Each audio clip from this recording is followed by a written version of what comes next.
ആശാനെ വക്കീല് തകർക്കുവാണല്ലോ. നെഹ്റു ട്രോഫി എത്തി. നാളെ ബോർഡ് ക്ലബ് മീറ്റിംഗാ. അതിനു മുമ്പേ നമ്മൾ അശോകൻ വക്കീൽ ട്രയൽ തുടങ്ങി വെച്ചതാ.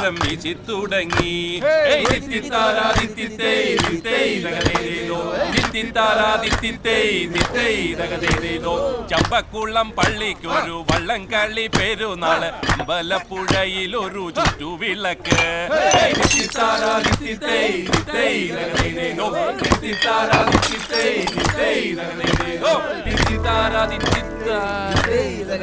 നല്ല രസം പിടിച്ച് വരുമായിരുന്നു. വക്കീൽ നിർത്തിക്കളഞ്ഞു. ഇവളെങ്ങനെ ഇവിടെ? എങ്ങനെയുണ്ട്? കൊള്ളാല്ലേ? ഇത് നിന്റെ പരിപാടി ആയിരുന്നല്ലേ? അയ്യോ ഞാനല്ല, ഗോപം പറഞ്ഞിട്ടാ. അവൻ തന്നെ പ്രശ്നം. എങ്ങോട്ടാ മാമച്ച ധൃതിയില്? നിന്റെ അച്ഛൻ പെറ്റെന്ന് കേട്ടു, കയറെടുക്കാൻ പോവാ. നിന്നോട് നിൽക്കാനാ പറഞ്ഞത്. അയ്യോ അയ്യോ മാമച്ച, മാമച്ച, മാമച്ച, നെഞ്ചുവേദന, എന്നെ ഒന്ന് ആശുപത്രി കൊണ്ടുപോ. നെഞ്ചുവേദന നിനക്കാ? കുപ്പി കളഞ്ഞാ വരാം.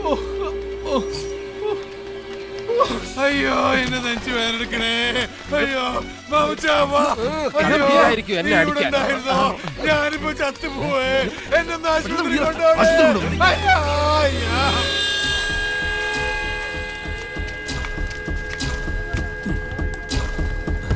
അറിഞ്ഞോ? ഇല്ല. അറിഞ്ഞില്ലേ? ഇല്ലെന്നല്ലടാ പറഞ്ഞത്. ചക്കമണിയന് ഹാർട്ട് അറ്റാക്ക്. എപ്പോ? ഇപ്പോ. കർത്താവേ, അവ ഒരുത്ത ഒന്ന് പോയി കിട്ടിയ ബാക്കി രണ്ടെണ്ണം കൈ കൊതുങ്ങും. ചായ കൂപ്പി പൊട്ടിക്കടാ.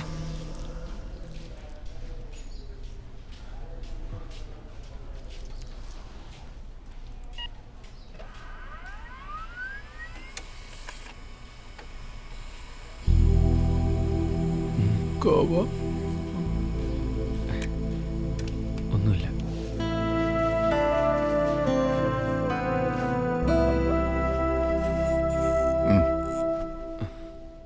ചേട്ടൻ മദ്യപിക്കാറുണ്ടോ?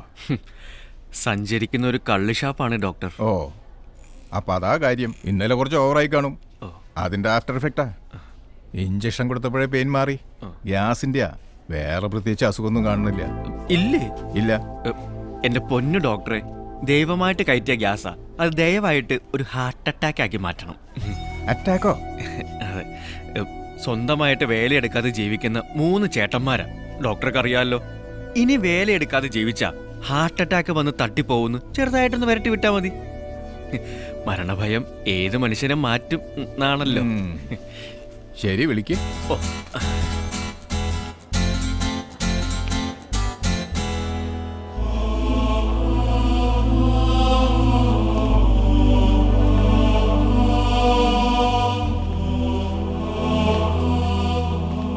സുഖു, വരവ് കണ്ടിട്ട് മണിയും മരിക്കുമെന്നാ തോന്നുന്നേ.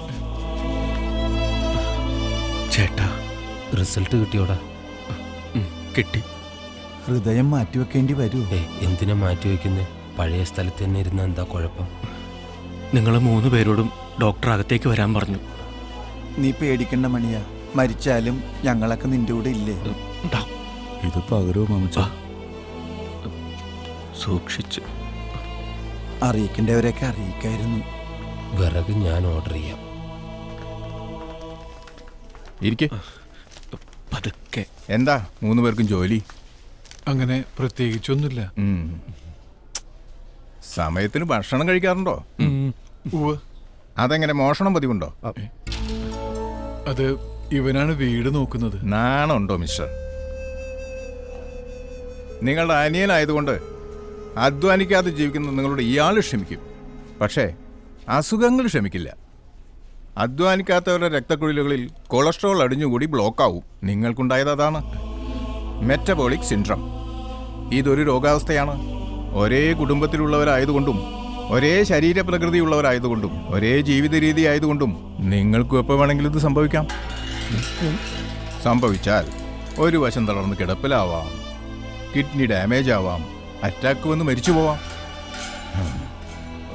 വെള്ളം ഇറക്കാൻ പറ്റാതെ കിടക്കണോ, അത് ആരോഗ്യമുള്ള ശരീരത്തോടു കൂടി ജീവിക്കണോ? ആരോഗ്യമുള്ള ശരീരത്തോടെ ജീവിക്കണം ഡോക്ടർ. എങ്കിൽ ഇന്ന് മുതൽ വ്യായാമം ചെയ്യണം.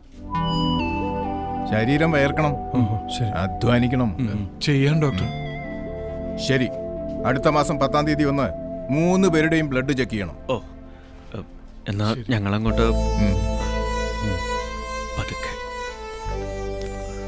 ഡോക്ടർക്ക് ഫീസ് കൊടുത്തിട്ട് ഇപ്പൊ വരെ. Thank you doctor. ഇതാണ് മെഡിക്കൽ എത്തിക്സ്. ഒരു കുടുംബം രക്ഷപ്പെട്ടു. Thank you. വാമനെ മാമച്ചി പതുക്കെ. സൂക്ഷിച്ച്.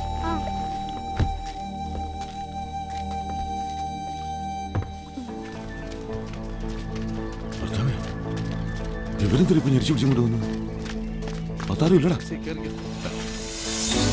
അമ്മച്ചി സൂക്ഷിച്ചു. രാവിലെ പോണു. അമ്മച്ചി അമ്മച്ചി അമ്മച്ചി എവിടെ പോണു? അമ്മച്ചി ഇറങ്ങിക്കേ. ഫോട്ടോ എടുപ്പിക്കടാ. ഫോട്ടോ എടുപ്പിക്കണം. എന്റെ അമ്മച്ചി ഇറക്കി വിട്ടില്ലേക്കുണ്ടല്ലോ. അമ്മച്ചി ഞാൻ കൊണ്ടുപോവാ. വയസ്സുകാലത്ത് അമ്മച്ചി കഷ്ടപ്പെടുന്ന കാണാൻ എനിക്ക് വയ്യ. ഞാൻ നോക്കിക്കോളാം. അമ്മച്ചി അവളങ്ങനെ പലതും പറയും. അമ്മച്ചി പോയ പിന്നെ എനിക്കാരാ? അയ്യോ പാവം, തനിച്ച് താമസിക്കുന്നതല്ലേ, എല്ലാത്തിനും സൗകര്യം. ഹൗസ് ബോട്ടിൽ പോകണ്ടല്ലോ. നിനക്ക് കാണിച്ചു തരാടി. അളിയ അമ്മച്ചി ഇറക്കി വിടളിയാ. അമ്മച്ചി കുറച്ചുകാലം ഹാപ്പി ആയിട്ട് ഇരിക്കട്ടളിയാ. അമ്മച്ചി ഇറങ്ങമ്മച്ചി. മുദ്രപത്രത്തിൽ ഒപ്പിടാൻ വേണ്ടിട്ടായിരിക്കും അല്ലേടാ മോനെ. അവന്റെ ഒരു സ്നേഹം. 6 ബ്ലോക്കിലുള്ള 3 ഏക്കർ അവിടെ കിടക്കട്ടെ. നിന്റെ അപ്പൻ സമ്പാദിച്ചാല് അത്രയെങ്കിലും നിന്റെ മോന് വേണ്ടടാ. വോട്ടെടുക്ക്. ഇങ്ങനൊരു സന്താനത്തിനാണല്ലോ ദൈവമേ എനിക്ക് നീ തന്നത്. ശരിയളിയാ.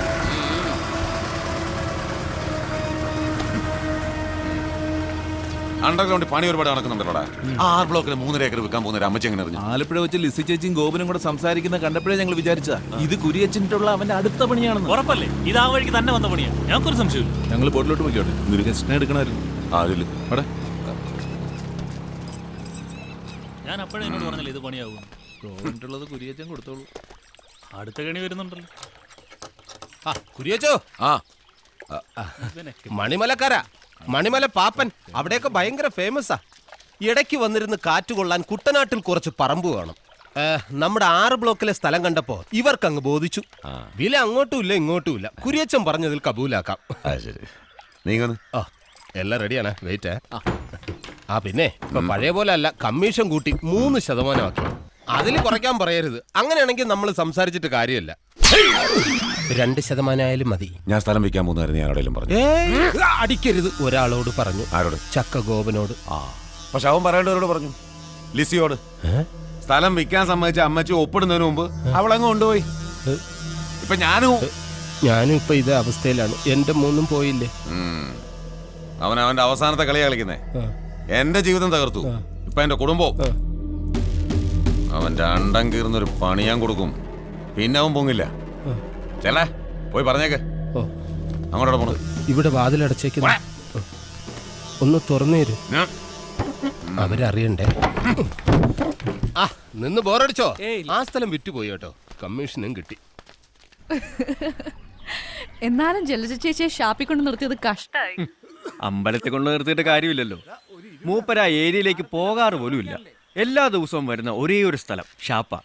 ഇവിടെ വെച്ചാകുമ്പോ അവർ തമ്മിൽ കാണും. വീണ്ടും വീണ്ടും ജലജ ചേച്ചിയെ കാണുമ്പോൾ അവർ സുന്ദരിയാണെന്ന് മൂപ്പർക്ക് തോന്നും. അതോടെ ഒരാളുടെ കാര്യത്തിൽ തീരുമാനവും.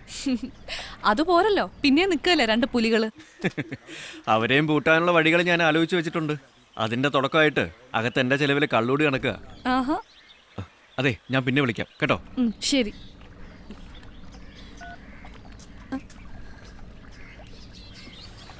മരണമെത്തുന്ന നേരത്തു നീ എൻ്റെ അരികിൽ ഇത്തിരി നേരം ഇരിക്കണേ. മരണമെത്തുന്ന നേരത്തു നീ എൻ്റെ അരികിൽ ഇത്തിരി നേരം ഇരിക്കണേ. കനലുകൾ കോരി മരവിച്ച വിരലിനാൽ ഒടുവിൽ നിന്നെ തലോടി ശമിക്കുവാൻ. ഒരു കപ്പയും കക്കയിറച്ചി. എൻ്റെ അരികിൽ ഇത്തിരി നേരം ഇരിക്കണേ. കനലുകൾ. അതെ, ഇപ്പൊ കഴിച്ചത് കഴിച്ചു. ഇനി അങ്ങോട്ടുള്ള ജീവിതം എന്താണെന്നുള്ളത് ഇപ്പൊ തീരുമാനിക്കണം. അത് പോകുന്ന വഴിക്കൊരു തൂമ്പ വാങ്ങണം. എന്തിന്? 1 അല്ല 3. വാങ്ങിച്ചാ പോരാ, കിളക്കണം. അങ്ങനെ ആകുമ്പോ സന്ധ്യക്ക് 2 കൂടുതൽ അടിക്കാലോ. അത് ശരിയാ. ഡോക്ടർ പറഞ്ഞ പോലെ ജീവിതത്തിൽ മൊത്തത്തിലൊരു മാറ്റം ഉണ്ടാവാൻ ഒരു എളുപ്പ വഴി എന്റെ മനസ്സിലുണ്ട്.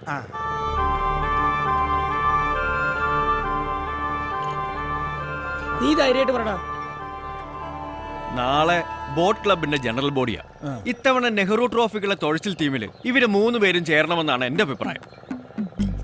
ആ ദേ ഉഗ്രൻ ഐഡിയ. ഒന്നും ആലോചിക്കാനില്ല, അങ്ങ് സമ്മതിച്ചേച്ചാ മതി. ട്രയൽ തുടങ്ങിയാൽ പിന്നെ ക്യാമ്പ് ഇടും. ക്യാമ്പ് തുടങ്ങിക്കഴിഞ്ഞാൽ 45 ദിവസം കൊണ്ട് സംഗതി ഉഷാറാവും. രാവിലെ തന്നെ യോഗ, എക്സസൈസ്, തുഴച്ചിൽ ട്രെയിനിങ്, അവിടെ തന്നെ ഭക്ഷണം, പ്രാർത്ഥന. പുറത്തിറങ്ങുമ്പോ ലൈഫ് തന്നെ മാറിപ്പോകും. ഒരു ഗ്ലാസ് അടിക്കണമെന്ന് വെച്ചാൽ പോലും നടക്കത്തില്ല. എടാ 1.5 മാസം കഴിക്കാതിരുന്നാൽ ഒരാഴ്ച മുഴുവനും കഴിക്കാനുള്ള ലൈസൻസ് കിട്ടും.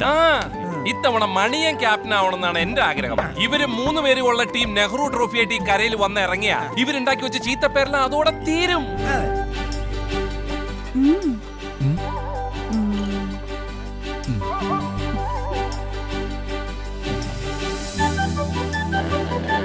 ഈ സോളമനും ശോഷനയും കണ്ടുമുട്ടി പണ്ടേ. ഞങ്ങൾ സമ്മതിച്ചിരിക്കുന്നു. ഈ സോളമനും ശോഷനയും കണ്ടുമുട്ടി പണ്ടേ.